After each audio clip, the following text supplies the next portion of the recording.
মাত্র এক বছরে ভরিতে 1 লাখ টাকা বেড়েছে স্বর্ণের দাম, আর চড়া দরের কারণে বিক্রি নেমেছে অর্ধেকের নিচে। অন্যদিকে বিয়ের মৌসুম হওয়া সত্ত্বেও মূল্যবান এই ধাতু কেনার সামর্থ্য নেই বেশিরভাগ ক্রেতার। এমন অবস্থায় উভয় সংকটে ব্যবসায়ী ব্যবহারকারীরা। বাজুস বলছে, দাম না কমলে ক্ষতিতে পড়বে বড় বিনিয়োগ। মিসবাহ হাসানের রিপোর্ট। বিয়ে উপলক্ষে অলংকার কিনতে এসেছেন দুই বোন।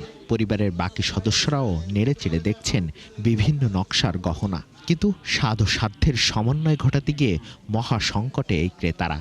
দাম অনেক বেশি, তো যার কারণে আসলে আমরা চুজ করতেও সমস্যা হচ্ছে, বাজেট কাটছাট করতে হচ্ছে।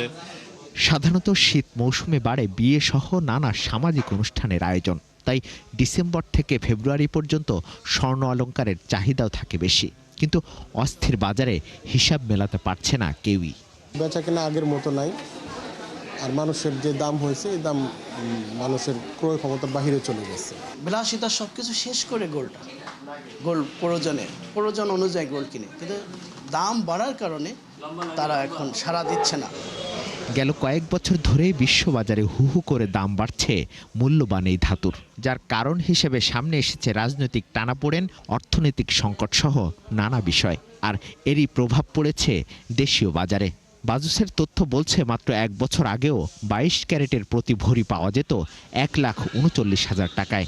মাত্র 3 মাসের ব্যবধানে যা ছাড়ায় 2.25 লাখ, আর 9 মাস পর উঠে 2 লাখের ঘরে। কিন্তু 15ই জানুয়ারি থেকে তা কিনতে হচ্ছে প্রতি ভরি 2,40,000 টাকায়, অর্থাৎ এক বছরে বেড়েছে 68%। নিজের সন্তানকেই দেখা যাবে যে আমরা যেভাবে করে বিয়ের সময় গোল্ড পেয়েছি ওটা দেওয়া আমাদের সম্ভব হবে না। ইভেন তখন মনে হয় এক ভরি গোল্ড দাও একটা বাবা মার জন্য কষ্ট হয়ে যাবে। স্বর্ণ ব্যবসায়ীরা বলছেন, এই চড়া দামের কারণেই বিক্রি নেমেছে অর্ধেকে। ব্যবসার লাইফ 40 বছর, কিন্তু এরকম সিচুয়েশনে আমরা আর পড়ি নাই। ক্লোজ করে দিলে সবচেয়ে বেস্ট, কিন্তু আপনার গোল্ডের বিজনেস তো, যার কারণে নাকি ক্লোজ করা যাচ্ছে না। তথ্য অনুযায়ী জানুয়ারির প্রথম 15 দিনেই 7 বার মূল্য সমন্বয় করেছে বাজুস।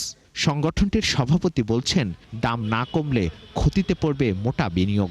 স্বর্ণের রেট সেটা কন্ট্রোল করার ক্ষমতা আমাদের নাই, সমন্বয় করার ক্ষমতা আমাদের আছে। বাজারের রেটে যেন এই দেশের মানুষকে, এই দেশের ব্যবসায়ীদেরকে গোল্ড আমরা সরবরাহ করতে পারি, এটা প্রথম টার্গেট। এটা যদি আমরা সফল হতে না পারি, সমস্ত কিছু আমাদের ব্যর্থ হবে। বিশ্ব অর্থনীতি খানিকটা স্থিতিশীল হলে দেশীয় বাজারে স্বর্ণের দাম সহনীয় হবে বলে মত ব্যবসায়ীদের। মিসবাহ হাসান, 71, ঢাকা।